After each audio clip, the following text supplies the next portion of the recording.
Sigma sign, ঠিক আছে। চল তারপরে এইবারে দেখ আমাদের ভাই এখন অনেক কাজ বাকি আছে। কি কাজ বাকি আছে ভালো করে দেখছি এদিকে।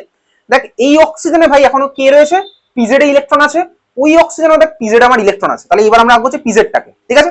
আমরা এক্স অ্যাক্সিসটা এইবার আমার ভেবেছি, পিজেডটাকে আমরা ধরে নিলাম, সাপোজ এই অ্যাক্সিসটা হচ্ছে আমাদের পিজেড, আমরা এটাকে ধরে নিলাম পিজেড, ঠিক আছে, মানে জেড অ্যাক্সিস আমরা এটা ধরে নিয়েছি। তাহলে এক্স অ্যাক্সিস আমরা যখন আমরা এটাকেও জেড ধরতে পারতাম, এটাকেও জেড ধরতে পারতাম। আমরা যদি এটাকে জেড ধরতাম তাহলে আমাদের ছবিটা দেখতে বাজে লাগতো, এইভাবে আমাদের পিজেড গুলোকে আঁকতে হতো। সেই জন্য আমরা কি করলাম ভাই, আমরা জেড ধরলাম হচ্ছে ওটা, তাহলে সেই সূত্রে আমাদের এখন পিজেড গুলোকে আমরা এইভাবে আঁকবো। এত ক্লিয়ার, তুই বুঝে গেছিস ভাই? তাহলে আমরা এখন কি করছি, এর মধ্যে পিজেডটাকে আমরা আঁকছি, এটা হচ্ছে আমাদের পিজেড, ঠিক আছে। তাহলে এক্স অ্যাক্সিস এর পারপেন্ডিকুলার আমরা জেড, তাহলে এক্স এর পারপেন্ডিকুলার আমরা এইটাকে জেড ধরলাম, তাহলে সেই জেড বরাবর আমরা পিজেড এঁকেছি, যেটা কিনা আমাদের এই পিজেড এর ইলেকট্রন। এত ক্লিয়ার, ঠিক আছে। চল দেখ এদিকে তাকিয়ে তুই দেখছিস, তারপরে তুই আগে দেখে নে। তাহলে এই পিজেড এর একখানা ইলেকট্রন, এই পিজেড এর একখানা ইলেকট্রন। চল এই পিজেড এর মধ্যে থাকা ইলেকট্রনটাকে সাপোজ আমি এইভাবে শো করলাম, ঠিক আছে, এই যে আপওয়ার্ড স্পিনের ইলেকট্রন। তুই এখন দেখছিস, পরে তুই এমনি লিখতে পারবি, তুই দেখে ব্যাপারটা বুঝে নিস না, তাহলে তুই নিজেই করতে পারবি। আর যদি এখন ভাই না দেখে তুই নিজে এখন দেখে দেখে টোকার চেষ্টা করিস, তাহলে আমি কোনো একটা ছবি এখন সঙ্গে সঙ্গে মিস করে যাবি, যার ফলে তুই খাতা তখন আর লিখতে পারবি না, তোকে আঁকতে দেওয়ার টাইম হলো। সেটা তো তাহলে ড্রয়িং ক্লাসের মতন ছবি তখন তুই আঁকবি।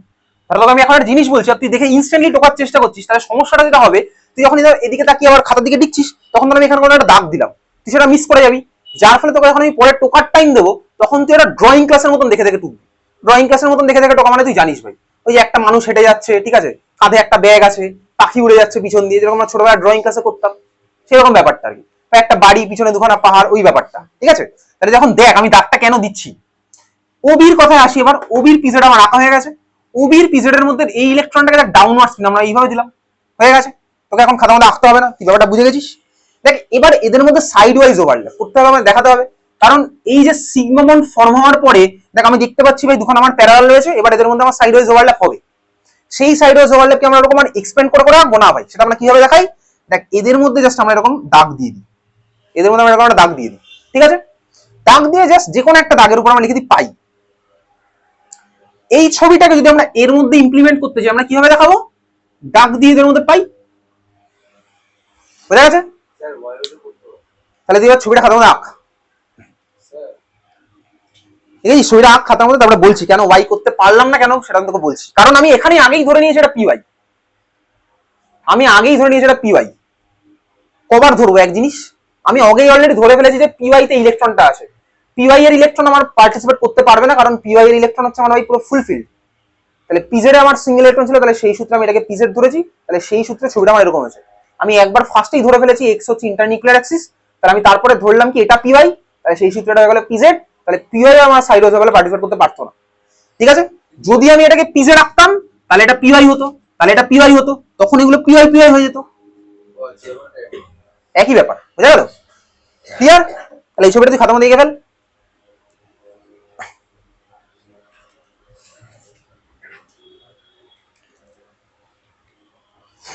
এই খাতার মধ্যে, তাহলে এই যে ছবিটা ছিল তার মধ্যে আমরা এক্সট্রা অ্যাড করলাম, কোনটা অ্যাড করেছি, তাহলে স্বাভাবিকভাবেই দেখ পিজেড, পিজেড গুলো আমার পার্টিসিপেট করলো।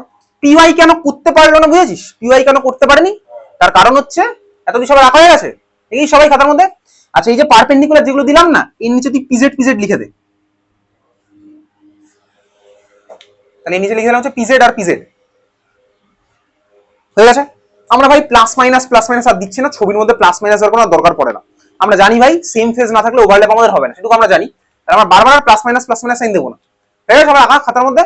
আচ্ছা এবারে তুই দেখ, বল এটা কি পিওয়াই হতে পারতো, আমরা দেখ আমরা যেটা এঁকেছি সেই সূত্রে দেখ পিওয়াই আমাদের এটা হয়েছে, পিওয়াই এর মধ্যে তো ইলেকট্রন ভর্তি আছে ভাই, পিওয়াই এর যেটা আছে তার মধ্যে দুখানা করে ইলেকট্রন ভর্তি, তাহলে পিওয়াই এর ইলেকট্রন আমার সাইড ওয়াইজ ওভারল্যাপে পার্টিসিপেট করতেই পারবে না, তার মানে এইটা আমার পিওয়াই হওয়া পসিবল নয়, যখন আমরা এটা পিওয়াই ধরে নিয়েছি।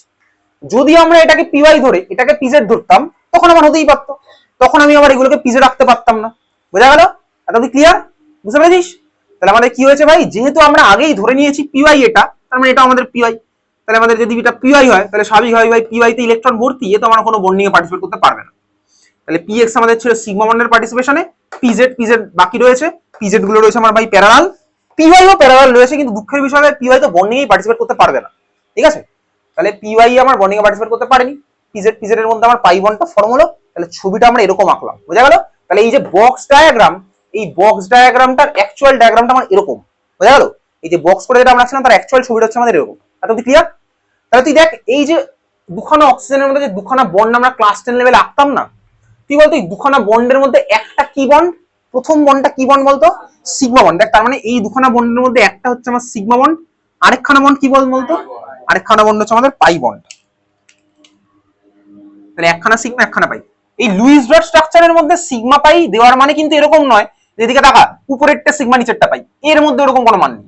আমরা দুখানার মধ্যে একটাকে সিগমা একটাকে আমরা জাস্ট পাই বলছি। O2 মলিকুল যেটা আমরা আঁকলাম ক্লাস 10 লেভেলের ডায়াগ্রামটা পাশে, তার মধ্যে একটা সিগমা একটা পাই আঁকলাম, মানে তুই খাতার মধ্যে আঁকলি, ঠিক আছে? শুধুমাত্র দেখলে তোর এগুলো মনে থাকবে না, শুধুমাত্র দেখলে এটা তোর আজকে বাড়ি গিয়ে রাত্রেবেলা 9:30 অবধি মনে থাকবে, তারপর আর মনে থাকবে না, ঠিক আছে? তাহলে এই হচ্ছে আমাদের ভাই ছবিটা, আমরা খাতার মধ্যে একটা ক্লাস 10 লেভেলের ডায়াগ্রামটা আঁকলাম, ক্লাস 10 লেভেলের ডায়াগ্রাম এঁকে ওর মধ্যে একটাতে সিগমা দিলাম একটাতে পাই দিলাম। এতদিন ক্লিয়ার? চল বুঝেছিস তুই? আচ্ছা এবারে তুই দেখ, তাহলে এই যে আমরা O2 মলিকুলের যে ছবিটা এঁকেছি ভালো করে দেখছিস, দেখ এই O2 মলিকুলের মধ্যে সিঙ্গেল বন্ড গুলো বুঝেছি ভাই, এটা একটা সিঙ্গেল বন্ড, পাই বন্ডের কিভাবে কি ফর্মুলা আমি বুঝতে পারছি, আরেকখানা সিঙ্গেল বন্ড কিভাবে ফর্মুলা সেটা আমি বুঝতে পারলাম। লোন পেয়ার গুলো কোথায় আছে? দেখ লোন পেয়ার গুলো অ্যাকচুয়ালি আছে কোথায়, দেখি আমি যদি দেখি একটা লোন পেয়ার আছে, দেখ এই যে 2s এ, অক্সিজেনের দেখ দুখানা করে লোন পেয়ার, অক্সিজেনের একটা লোন পেয়ার দেখা যাচ্ছে 2s দেখতে পাচ্ছি, অক্সিজেনের আরেকটা লোন পেয়ার কোথায় আছে? এই ছবি ওয়াইজ 2py তে আছে। ওই অক্সিজেনের একটা লোন পেয়ার কোথায় আছে? 2s এ। এই ছবি ওয়াইজ এই অক্সিজেনের আরেকটা লোন পেয়ার কোথায় আছে? বল কোথায় আছে? এই অক্সিজেনের এতক্ষণ তো ফলো করছিস, বল আরেকটা লোন পেয়ার কোথায় আছে? কোথায় জোরে বল? 2py তে আছে ভাই, এক্স্যাক্টলি এই লোন পেয়ারটা। ক্লিয়ার? বোঝা গেছে? তাহলে এটা হচ্ছে আমাদের O2 মলিকুলার স্ট্রাকচার, যেখানে আমরা কি দেখলাম একখানা সিগমা বন্ড আর একখানা পাই বন্ড আমাদের ফর্ম হয়েছে। তাহলে বল O2 মলিকুলের মধ্যে যে দুখানা বন্ড আছে, দুখানা বন্ডের টাইপ কি সেম? দুখানা বন্ড কি সেম নেচারের? না, অবভিয়াসলি না। বুঝতেই পারছি ভাই, একটা সিগমা বন্ড একখানা পাই বন্ড, একখানা সিগমা বন্ড একখানা পাই বন্ডের মধ্যে কোন বন্ডটা স্ট্রঙ্গার? সিগমা বন্ডটা আমার স্ট্রং। তাহলে দুখানা বন্ড কিন্তু আমার সেম নয়, তার মানে কি বলতো O2 মলিকুলের মধ্যে দুখানা বন্ডকে ভাঙতে আমার সেম এনার্জি দরকার পড়ে না, আলাদা আলাদা এনার্জি দরকার দুখানা বন্ডকে ভাঙার জন্য। পাই বন্ডকে ভাঙতে গেলে কম এনার্জি দরকার পড়ে। তাহলে বলতো যদি O2 মলিকুলের মধ্যে কোনো বন্ড যদি ভাঙে, সবার ফার্স্টে কোন বন্ডটা ভাঙবে? পাই বন্ড স্বাভাবিকভাবে ভাঙবে। তাহলে সিগমার পাই এর মধ্যে পাই বন্ড আমাদের সবার ফার্স্টে ভাঙে। বোঝা গেছে? চল বুঝতে পারলাম। খাতায় লেখ, পরের কোশ্চেন লেখ। Show the formation of N2 molecule. Show the formation of N2 molecule.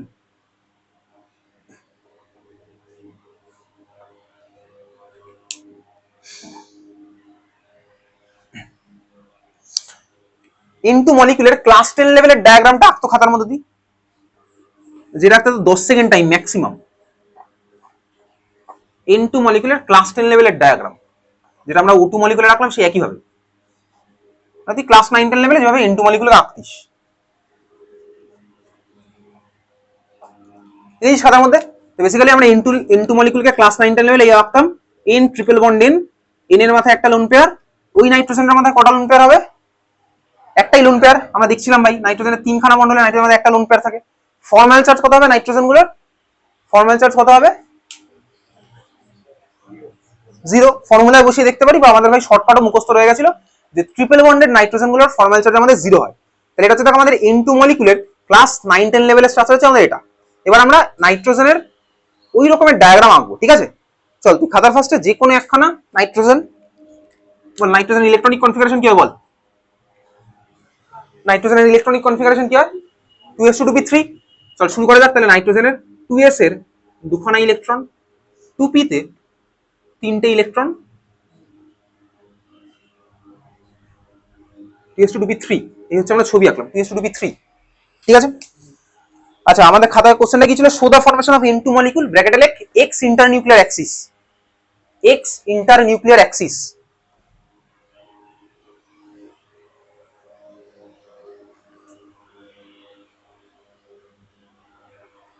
তাহলে আমরা একটা নাইট্রোজেন এঁকেছি, খুব ভালো কথা। তুই বল এটা আঁকার পরে এটা 2s আছে ওটা 2p আছে, এটা 2s ওটা 2p, 2s2p3 এর ছবি হচ্ছে আমাদের এরকম। এই 2p এর মধ্যে px py pz আমাদের হবে।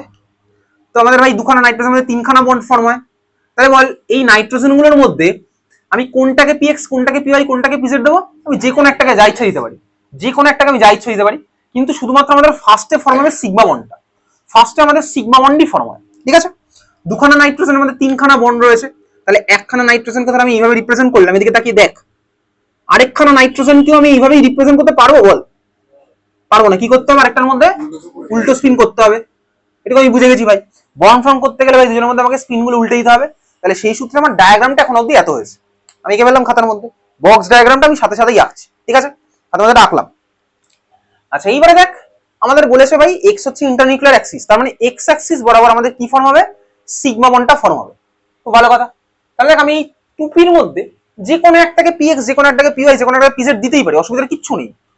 দেখ আমাদের যেহেতু প্রথমে সিগমা বন্ডটা ফর্ম হয়, তাহলে দেখ আমাদের অ্যাকচুয়ালি উচিত কি, প্রথমে যেহেতু সিগমা বন্ড ফর্ম হয়, তাহলে না আমরা প্রথমে এদিকে তাকিয়ে দেখছিস তুই, দেখ এদের মধ্যে আমরা প্রথমে সিগমা বন্ডের ফর্মেশনটা দেখাবো। সবার ফার্স্টে কিন্তু সিগমা বন্ড ফর্ম হয় দুখানা অ্যাটমের মাঝখানে, দুটো অ্যাটমের মাঝখানে সবার ফার্স্টে সিগমা বন্ড ফর্ম হয়, কারণ অ্যাক্সিস বরাবর আমরা এগিয়ে আসলো। এইবারে তাহলে আমার সেই সূত্রে এইগুলোকে তখন আমার পিএক্স আর এটাকে দেখ আমার পিএক্স দেওয়া উচিত হলো। যেহেতু আমাদের কোশ্চেনে বলেছে এক্সটাকে ইন্টারনিউক্লিয়ার অ্যাক্সিস, প্রথমে আমাদের সিগমা বন্ড ফর্ম হয় ইন্টারনিউক্লিয়ার অ্যাক্সিস বরাবর, সেই সূত্রে আমরা ভাই প্রথমে তাকে এদের সিগমা বন্ডটা ফর্ম হবে, তাহলে সেই সূত্রে এটা পিএক্স, এটাও আমাদের পিএক্স গেল, বোঝা গেল? বাকিগুলো আমি পিওয়াই পিজেড আমি যা ইচ্ছা দিতে পারি। এতদিন হয়ে গেছে আমার খাতার মধ্যে আমি এটা আঁকলাম, ঠিক আছে। এই ছবিটাকে এবার আমরা ওই অরবিটাল ডায়াগ্রামে কনভার্ট করবো। অরবিটাল ডায়াগ্রামে তুই বুঝে গেছিস, অরবিটাল ডায়াগ্রামে আমরা কনভার্ট করবো। তাহলে শুরু করা যাক। তাহলে আমি এক কাজ করি, আর এনএ এনবি আর করছি না, চল একটা নাইট্রোজেন,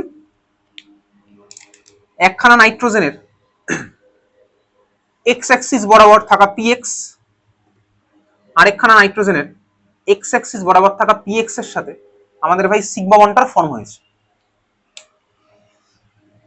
তাহলে ওভারল্যাপ রিজিয়নটার নিচে আমরা সিগমা লিখবো, ওভারল্যাপ রিজিয়নটার মধ্যে আমরা চাইলে কোনো বই ফলো করে এই ভাই মোবাইল ডেটা সাইনটাও দিতে পারি, ঠিক আছে, এটা আমরা দিয়ে দিলাম। তাহলে আমরা এতক্ষণ কি করলাম? সিগমা বন্ডটা ফর্ম করেছি, ঠিক আছে, বোঝা গেল? তাহলে এই ছবিটা খাতার মধ্যে আঁকলাম।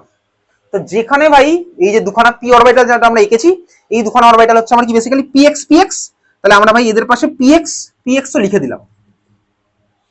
খাতার মধ্যে করা হয়ে গেছে এই ছবিটা সবার। তাহলে এই নাইট্রোজেনের পিএক্স এর সাথে ওই নাইট্রোজেনের পিএক্স এর আমাদের সিগমা বন্ডটা ফর্ম হলো। ছবিগুলো উল্টো পাল্টা করে কিন্তু আঁকবি না, ঠিক আছে, উল্টো পাল্টা করে তোর ইচ্ছা মতন অ্যাঙ্গেল দিয়ে কিন্তু আঁকবি না, তাহলে পুরো মানে চেঞ্জ হয়ে যাবে, বোঝা গেল? তাহলে এই ছবিটা আমরা আঁকলাম। এইবারে চল আমরা ফার্দার এগোই। তাহলে ভাই দুখানা সিগমা বন্ড ফর্মেশন হয়ে গেছে। আচ্ছা এইবারে তুই আমাকে বল, এই নাইট্রোজেনটার মধ্যে কি আছে ভাই? এদিকে তাকিয়ে এবার দেখছি এই ছবিটা সব রাখা হয়ে গেছে খাতার মধ্যে। আমরা ভাই এক কাজ করি, এটাকে পিএক্স, এটাকে পিওয়াই, এটাকে পিজেড, পিএক্স পিওয়াই পিজেড পরপর এরকম ধরি। পিএক্স যে কেন প্রথমটাকে ধরেছি সেটা তুই বুঝে গেছিস, বাকিগুলো এবার তুই তোর ইচ্ছা মতন ধরতে পারিস। আমরা পিওয়াই পিজেড পরপর ধরলাম, এটাকেও পিওয়াই পিজেডই পরপর ধরছি। আচ্ছা এদিকে তাকিয়ে তুই দেখ, যদি আমি এটাকে পিজেড আর যদি আমি এটাকে পিওয়াই ধরতাম তাহলে কি হতো? কিচ্ছু হতো না, কিছুই অসুবিধা হতো না। পিওয়াই এর সাথে পিওয়াই আমাদের ভাই কি ফর্ম হবে? তুই বল একটার পিওয়াই এর সাথে আরেকটার পিজেড এর কি পাই বন্ড ফর্ম হতে পারবে? একটার পিওয়াই এর সাথে আরেকখানা পিজেড এর কি পাই বন্ড ফর্ম হতে পারবে? কেন পারবে না বলতো? তার কারণ তার কারণ ওটা হচ্ছে ভাই প্যারালাল নেই। পিওয়াই তো আমার ভাই থাকবে হচ্ছে, আর ওয়াই জেড তো আমার প্যারালাল নেই, সেটা আমি বুঝি। তাহলে পিওয়াই এর সাথে আমার পিওয়াই এরই ভাই প্যারালালটা আমার রয়েছে। তাহলে একটা যদি ছবি এরকম আঁকতাম, এটা পিওয়াই এটা পিওয়াই, তাহলে আমাকে দাগটা এইভাবে দিত, দেখা করে দাগ দিয়ে পাই লিখতো, তার কিছুই হতো না, এখানে তার কিছু চেঞ্জ হবে না, বোঝা গেল? তাহলে আমি ওই জন্য জাস্ট যাতে দেখা করে দাগ না দিতে হয় এই জন্য আমি পিওয়াই পিজেড এরকম পরপরই ধরলাম। তাহলে চলো এবার আমরা আসতে হচ্ছে পরেরটা। তাহলে ছবি আঁকা যাক। আমরা দেখি দিকে তাকা, আমরা ধরছি দিকে তাকিয়ে তুই দেখছিস এই ছবিটা সব রাখা হয়ে গেছিল, এতদিন সব রাখা হয়ে গেছে। আমরা ধরলাম এই ছবির জন্য, সাপোজ আমরা ধরলাম এইটা হচ্ছে ওয়াই অ্যাক্সিস, এটা জেড অ্যাক্সিস, ধরতেই পারি এই ছবির জন্য। তাহলে এই ছবিটার জন্য তুই আপাতত পাশে এরকম রেফারেন্স ফ্রেমটা করে রাখ। তাহলে আমরা এই ছবিটার জন্য পাশে এরকম রেফারেন্স ফ্রেমটা করলাম। তাহলে এই ছবিটার জন্য আমরা এটাকে পিওয়াই ধরেছি। তাহলে এবার আমরা কাজ করব, নাইট্রোজেনের মানে যেরকম আমাদের পিএক্স পিএক্স ওভারল্যাপটা করা ছিল, তার পারপেন্ডিকুলারলি আমরা এখন সবার কাছে পিওয়াইটার ছবি দেখাই, ঠিক আছে? কারণ যেহেতু পিএক্স এর পরে পিওয়াইটা আছে, তাহলে আমাদের রেফারেন্স ফ্রেম করে এবার তুই খাতে এদিকে তাকিয়ে দেখ, আগে দেখে নে তারপরে আঁকবি। চল তাহলে পিওয়াই আমি আঁকছি, যেহেতু আমাদের ঠিক পরে পিএক্স এর পরে পিওয়াই আছে ওই জন্য আমরা পিওয়াইটা আঁকছি। এই নাইট্রোজেনের পিওয়াইটা ওই ওয়াই অ্যাক্সিস বরাবর, তাহলে ভাই এরকমই হবে। এই নাইট্রোজেনেরও পিওয়াইটা ওয়াই অ্যাক্সিস বরাবর এরকম হবে। আগে তুই দেখে নে এরকম হয়েছে, এটা পিওয়াই দেখে নে, তারপরে তুই আঁকবি। এটা আমার পিওয়াই, এটা আমার পিওয়াই, পিওয়াই লিখলাম, এটা আমি লিখলাম পিওয়াই।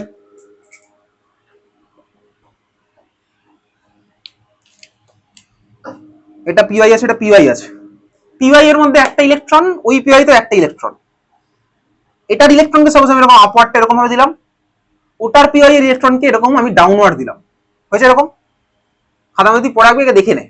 দেখ ভাই এদের মধ্যে ওভারল্যাপটাকে আমরা এইভাবে দাগ দিয়ে শো করবো, হয়ে গেছে। এটা যে কোনো একটার পাশে আমরা লিখবো হচ্ছে এরকম পাই, ঠিক আছে। তার মানে দেখ এইটারই সিম্পলিফাইড ভার্সন হচ্ছে দুটোর মাঝখানে একটা দাগ দিয়ে এরকম পাই। তুই বুঝতে পেরেছিস? ঠিক আছে, খাতার মধ্যে টুকবি পড়ে আগে দেখ। এরপর আমাদের এখন একটা জিনিস বাকি আছে, হয়েছে এটা পিওই হলো, কটা বন্ড ফর্ম হয়েছে এখন অব্দি? দুখানা বন্ড ফর্ম হলো, আরো একখানা বন্ড ফর্ম হবে। কার কার মধ্যে হবে তুই বুঝে গেছিস। দেখ এই পিজেড আর এই পিজের মধ্যে আরো একখানা বন্ড ফর্ম হবে, এই জন্য তুই আগে এদিকে তাকিয়ে দেখছিস। ঠিক আছে, তাহলে এইবারে ভাই এই নাইট্রোজেনও পিজেড আছে, ওই নাইট্রোজেনও পিজেড আছে। তাহলে এই নাইট্রোজেনের পিজেডকে আমি এবার আঁকবো। কিভাবে আঁকবো? আমরা ধরেছি তো ভাই জেডটা হচ্ছে আমাদের এরকম। তাহলে দেখ এই নাইট্রোজেনের পিজেডটাকে আমরা সেই মতনই এরকম ভাবে আঁকছি। তাহলে আমরা এই নাইট্রোজেনের পিজেডটাকে ওই একইভাবে আমরা আঁকছি হচ্ছে কিভাবে, এদিকে থেকে দেখ এই জেড অ্যাক্সিস যেরকম আছে আমরা সেইভাবে আঁকলাম, পারপেন্ডিকুলার এরকম, বোঝা গেল? পিজেড আমার এরকম হয়েছে। তাহলে দেখ এটারও হচ্ছে আমার পিজেডটা আমার এরকমই হবে, বুঝতে পেরেছি? এরকম দেখ এই দুখানা প্যারালাল আছে না, এই দুখানা দেখ আমার প্যারালাল আছে, এটা এটা এটা দেখ আমার জেড অ্যাক্সিস বরাবর আমি নিয়েছি। পিজেড পিজেড বোঝা গেল? এত অবধি ক্লিয়ার? এত ঠিক আছে, বোঝা গেছে? তাহলে পিজেড আমার হয়েছে। দেখ এই পিজেড এর মধ্যেও ইলেকট্রন আছে, এই পিজেড এর মধ্যে ইলেকট্রন আছে। ঠিক আছে, এই পিজেড এর ইলেকট্রনটাকে এটাকে আমি তাহলে নিলাম পিজেড, এটাকে আমি নিলাম হচ্ছে পিজেড। এখানে আমার জায়গা নেই বলে আমি এইখানটাতে লিখলাম পিজেড। এত অবধি ক্লিয়ার? সবাই বুঝছিস? স্বপ্ন লিখছিস না? এই পিজেড এর ইলেকট্রনটাকে সাপোজ আমি এইভাবে রিপ্রেজেন্ট করি, এটা হাসির কি আছে আমি জানি না, এখন হেসে না, অসুবিধার কিছু নেই। যারা যারা হাসছিস, ও জাস্ট দেখছে না বলে যারা যারা হাসছিস তারা হেসে নেই, অসুবিধার কিছু নেই ভাই। আমি তোকে গ্যারান্টি দিয়ে বলছি, যদি যেখানে ইচ্ছা পড়, আমার কাছে পড়তে হবে কোনো কথাই নেই। ক্লাস 12 যখন তুই যাবি এবং তখন তোকে বলবে এগুলো ক্লাস 11 পড়ে বেরিয়ে এসছো, তখন তুই আফসোস করবি। ঠিক আছে, দেখ এই পিজেড ইলেকট্রনকে আমি তাহলে এইভাবে রিপ্রেজেন্ট করলাম, সাপোজ এই যে ইলেকট্রনটা, তাহলে এই পিজেড ইলেকট্রনটাকেও আমি এইভাবে রিপ্রেজেন্ট করতে পারবো না, এটা আমি কি করতে হবে? ঘুরিয়ে দিতে হবে। তাহলে দেখ এই পিজেড ইলেকট্রনকে আমি সাপোজ এরকম এইভাবে রিপ্রেজেন্ট করলাম। তাতে বোঝা গেছে? দেখ এই পিজেড আর ওই পিজেড ওরা পারপেন্ডিকুলারই রয়েছে, আমার পারপেন্ডিকুলার রয়েছে, পাশাপাশি রয়েছে এরকম। দেখ এদের মধ্যে আমাদের ভাই সাইড ওয়াইজ ওভারল্যাপ হবে না, এদের মধ্যে আমাদের সাইড ওয়াইজ ওভারল্যাপ হবে, বোঝা গেছে? তাহলে দেখ আমার এখানে আরেকখানা পাই বন্ড ফর্ম হলো, বুঝেছিস? তাহলে এবার তুই ছবিটা দেখ, আমরা এই যে সেকেন্ড যে পাই বন্ডটা আমরা কি করবো, এদের মধ্যে দাগ দিয়ে এরকম একটা পাই লিখলাম, বোঝা গেছে? তাহলে এবার তুই ছবিটা আঁক খাতার মধ্যে, তুই বুঝে গেছিস স্টেপ বাই স্টেপ আমরা কি করলাম। তাহলে আমরা খাতার মধ্যে এঁকেছিলাম বেসিক্যালি দুখানা এক্স অ্যাক্সিস বরাবর ওভারল্যাপের জন্য আমার সিগমা বন্ডটা আমরা এঁকেছিলাম। তারপরে তুই খাতার মধ্যে আবার শুরু করলি ওয়াই অ্যাক্সিস বরাবর পিওয়াইটা আঁকা, যেটাকে আমি এখানে রেড দিয়ে রিপ্রেজেন্ট করেছি। তাহলে পারপেন্ডিকুলারলি তুই ওয়াই অ্যাক্সিস বরাবর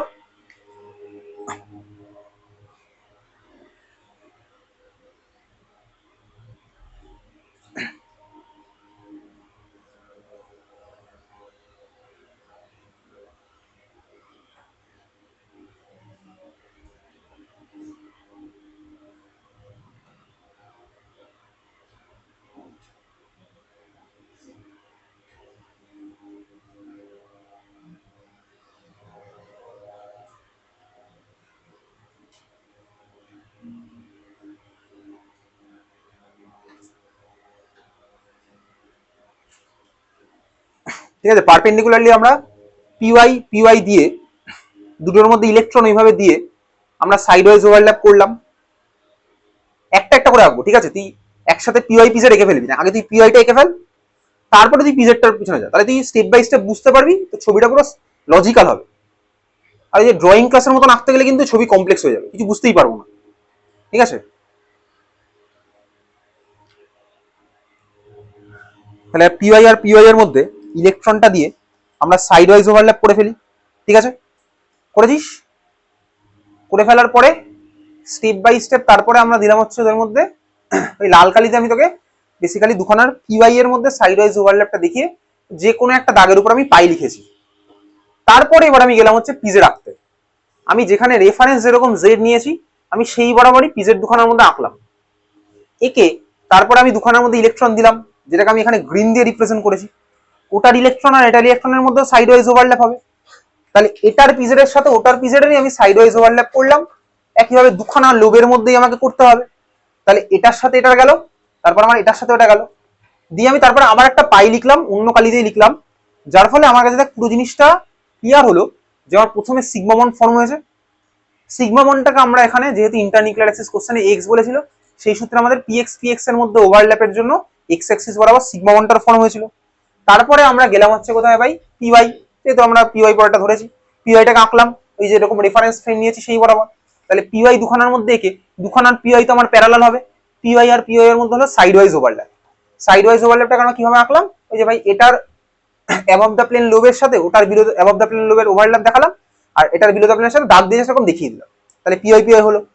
তারপর আমরা যে কোনো একটা দাগের উপরে লিখলাম হচ্ছে পাই, হয়ে গেল পিওয়াই এর পার্ট। সেটাকে আমরা বক্সের মধ্যে আমরা রিপ্রেজেন্ট করে দিলাম এরকম দাগ দিয়ে পাই। আমি দেখ সেম সেম কালি দেখ মেনটেন করেছি। ব্ল্যাক কালার দিয়ে সিগমা ছিল, ব্ল্যাক কালার দিয়ে সিগমাই রয়েছে। রেড কালার দিয়ে পাই ছিল দেখ পিওয়াই পি এর মধ্যে, আমি দেখ রেড কালার দিয়ে এখানে পাই দিয়েছি। গ্রিন কালার দিয়ে আমি এখানে পাই দিয়েছিলাম পিজেড পিজেড এর মধ্যে, আমি গ্রিন কালার দিয়ে দেখ ওখানে পিজেড পিজেড এর মধ্যে পাই দিয়েছি। যার ফলে এটা না আমি পরে যখন বাড়িতে পাতা উল্টা আমি বুঝতে পারবো কোন বনটা কোনটাকে রেফার করছে।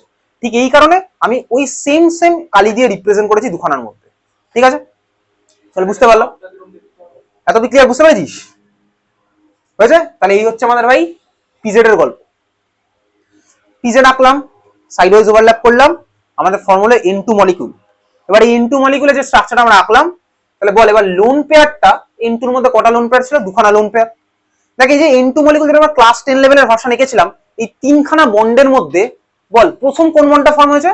Sigma bond.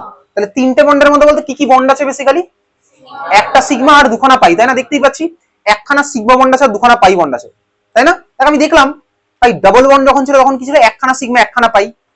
ট্রিপল বন্ড যখন হলো তখন আমার কি হচ্ছে বলতে? একটা সিগমা দুখানা পাই। যখন সিঙ্গেল বন্ড, তখন সিঙ্গেল বন্ডটা কি বন্ড বলতে? বেসিক্যালি সিগমা বন্ডই ভাই। তার মানে দেখ বেসিক্যালি সবার ফার্স্টে সিগমা বন্ড ফর্ম হয়। দেখ সিগমা বন্ড দুখানা বন্ড অ্যাটমের মধ্যে একখানা সিগমা ফর্ম হয়ে যাওয়ার পরে আর কোনো সিগমা ওদের মধ্যে হয় না, তাই না? দুখানা অ্যাটমের মধ্যে যখন একখানা সিগমা বন্ড ফর্ম হয়ে গেল, দেখ দুখানা অ্যাটমের মধ্যে দুখানা সিগমা বন্ড কিন্তু ফর্ম হয় না, দুটো অ্যাটমের মধ্যে একখানাই সিগমা বন্ড ফর্ম হয়। তারপরে ভাই বাকিগুলো হচ্ছে আমার পাই বন্ড, কারণ আমার পজিশন ফিক্সড হয়ে গেছে। তারপর তো আমার ভাই অ্যাক্সিস বরাবর ওভারল্যাপ পসিবল না দুখানা অ্যাটমের মধ্যে, বোঝা গেল? যদি আমি এখান থেকে আরেকটা নাইট্রোজেন নিয়ে আসি তখন কিন্তু সিগমা হতে পারে, এই নাইট্রোজেনের সাথে এই নাইট্রোজেনের, তখন আমার হতে পারে। দুটো অ্যাটমের মধ্যে আমার পসিবল না। 3 নাম্বার অ্যাটম আসলে কিন্তু এর সাথে হতেই পারে, কারণ এই অ্যাক্সিস বরাবর এটাকে অ্যাপ্রোচ করতেই পারে। এই দুজনের মধ্যে তো আর পসিবল না, এরা তো আর অ্যাক্সিস বরাবর এগোতে পারবে না। আরেকখানা অ্যাটম তো ভাই এই নাইট্রোজেনকে অ্যাক্সিস বরাবর অ্যাপ্রোচ করতেই পারে, এত বোঝা গেল? তার মানে দুখানা অ্যাটমের মধ্যে ভাই আমার একখানাই সিগমা বন্ড পসিবল, তারপরের গুলো হচ্ছে আমার পাই বন্ড। তাহলে দেখ এখানে আমার যে বন্ডগুলো আঁকা আছে, তাহলে এই বন্ডগুলোর মধ্যে আমি কি কি এঁকেছি? দেখ বেসিক্যালি একখানা সিগমা, মাঝেরটা পাই বন্ড, মাঝেরটা সিগমা বন্ড, এরকম কোনো কনসেপ্ট কিন্তু নেই। তাহলে একটা সিগমা, একখানা পাই, আরো একখানা পাই। ঠিক আছে, তাহলে এই হচ্ছে বেসিক্যালি আমাদের স্ট্রাকচার। ক্লিয়ার? N2 molecule. তাহলে আমরা বুঝে গেছি, খাতা আমাদের নোট বলে লেখ, বিটুইন টু অ্যাটমস নোট বলে লিখছিস। তাহলে N2 মলিকিউলে কটা সিগমা কটা পাই ছিল? একটা সিগমা দুখানা পাই। ঠিক আছে, তোকে পরীক্ষাতে জিজ্ঞেস করবে যে ভাই কটা সিগমা কটা পাই আছে। ঠিক আছে, তাহলে খাতা আমাদের নোট বলে লেখ, নোট বলে লিখতে আপাতত লেখ, নোট বলে লেখ, বিটুইন টু অ্যাটমস, নাম্বার 1 এক number point, single bond equals to sigma bond. Between two atoms, single bond equals to sigma bond.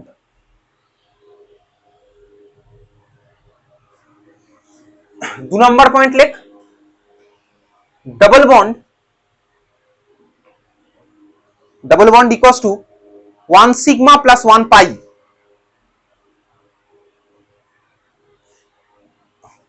2 number point লিখলাম, double bond equals to 1 sigma plus 1 pi.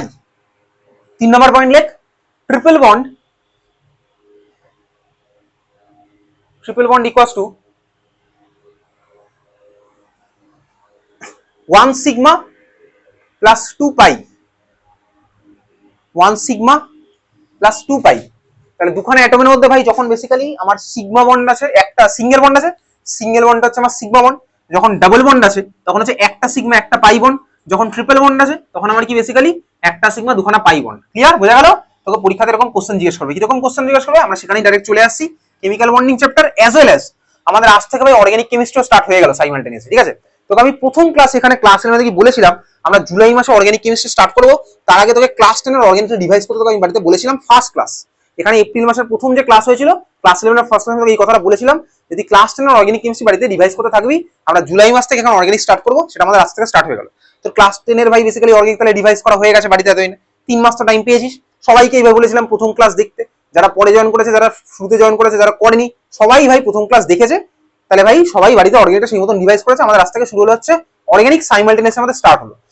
যাদের এই মুহূর্তের স্কুলের এক্সামে অর্গানিকের chapter 1 রয়েছে, তাদের আজকে যে ক্লাসে যে ধরনের কোশ্চেন গুলো করবো সেই ধরনের কোশ্চেন তাদের স্কুলের পরীক্ষাতে আসবে। ঠিক আছে, সিগমা বন্ড পাই বন্ডের ক্যালকুলেশন একটা মলিকুলের মধ্যে কিভাবে কি করতে হবে।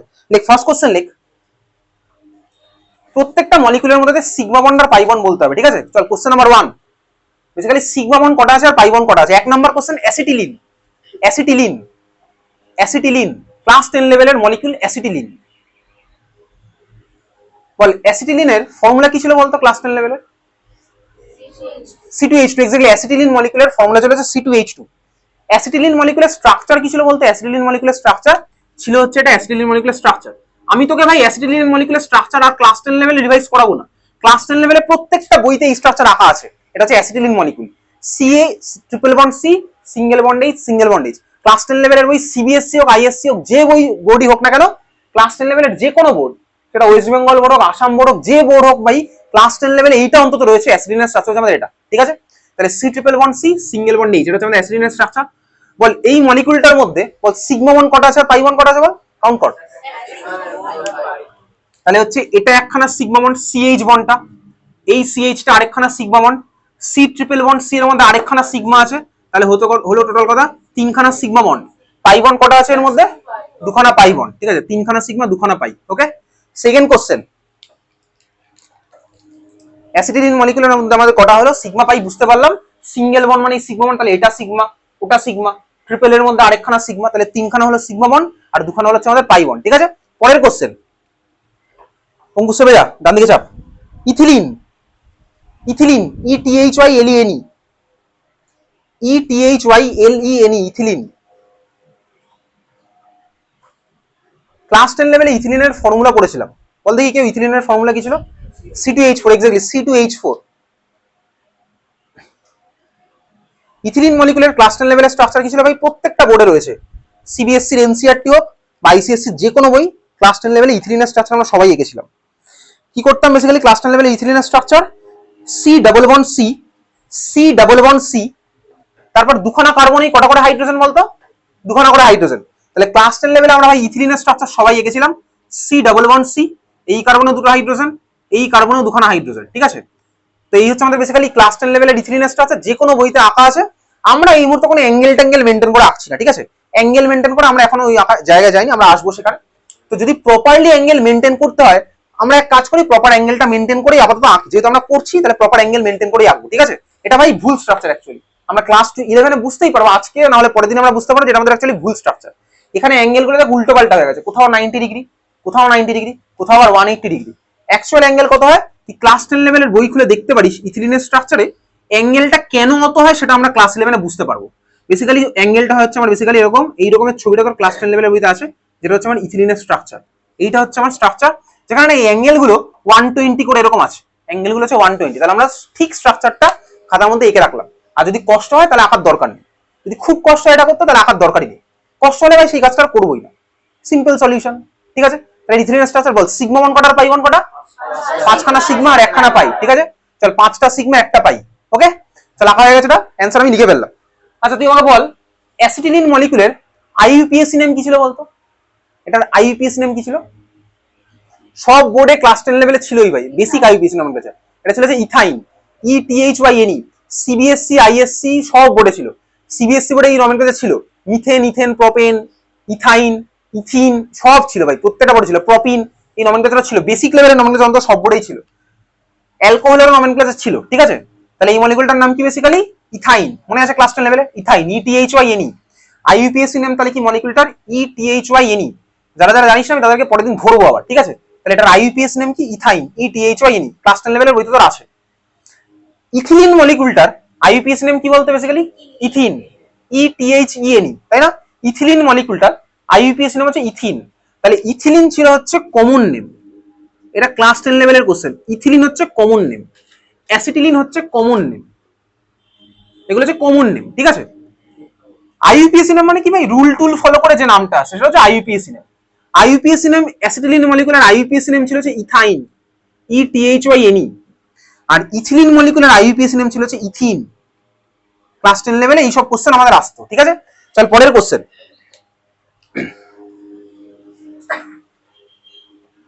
একই কোশ্চেন চলছে আমাদের, সিগমা বন্ড আর পাই বন্ড তোকে বার করতে হবে। লেখ পরের কোশ্চেন, লেখ BUT dash 2 dash ENE but two ene. But two ene মলিকুলের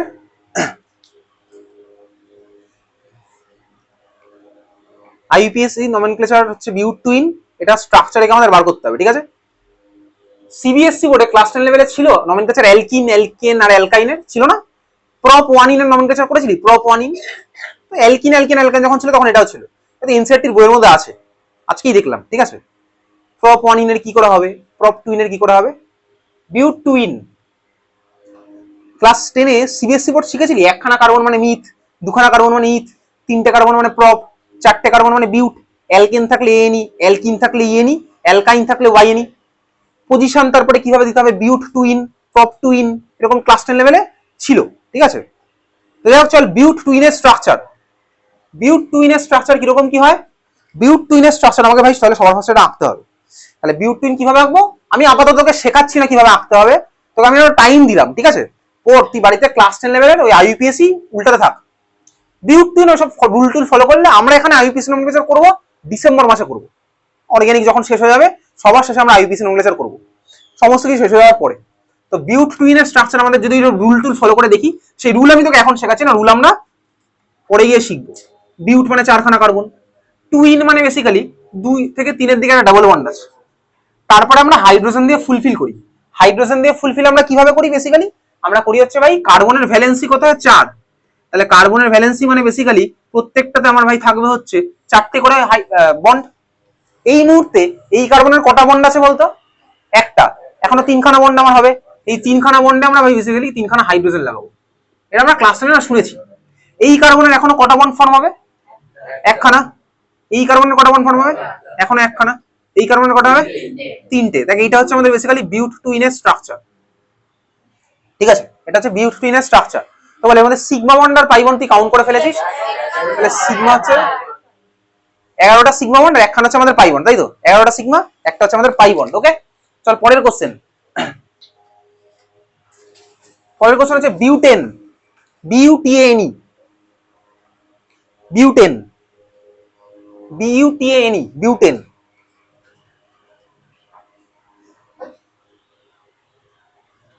butane মানে ভাই তুই বুঝতে পারছিস, বিউট মানে 4টে কার্বন, এন মানে তুই বুঝিস অ্যালকেনের এনি। আমি দেখো এখন আমাদের নমেনক্লেচার শেখাচ্ছি না, আমি বলবো পরের ডিসেম্বরে গিয়ে, ঠিক আছে। বিউটেন, বিউটিএনই, ঠিক আছে। চল তাহলে বিউটিএনই, বিউটেন করলাম। তাহলে বিউটেন মানে